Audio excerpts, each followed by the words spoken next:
अदिनिया वर्षा भांगी देछि चाषींकर स्वप्न।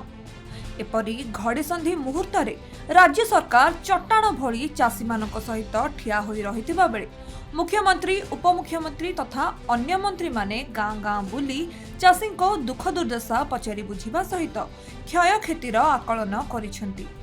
एहा सहित चाषी मानकु निश्चित क्षतिपूरण जोगाई दिया जिबार प्रतिश्रुति दैछंती राज्य सरकार, जहा फल राज्य सरकार को एही पदक्षेप विरोधी गड़े कंपन सृष्टि करिछि।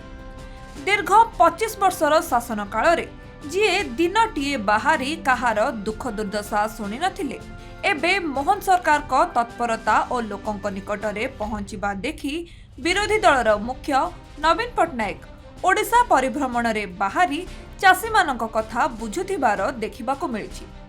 दीर्घ 25 वर्षर शासन काल रे ओडिशा रे चाषी को एमएसपी एवं शीतल भंडारर मिथ्या प्रतिश्रुति देई ठकी आसीथिबा नवीन सरकार एबे कुंभीर कांदणा कांदुछंती।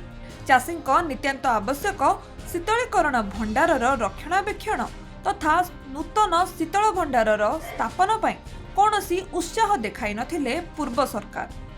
चाषी दाबी को बारंबार अणदेखा करथिले तत्कालीन नवीन सरकार। मात्र वर्तमान एतिके स्पष्ट होई जाइछि मोहन सरकारଙ୍କର जन कल्याणकारी पदक्षेप एवं चाषी हित पई तत्परता विरोधी गड़े भय संचार करुछि। जगतसिंहपुर उमाकांत पात्रଙ୍କ रिपोर्ट खबर ओडिशा।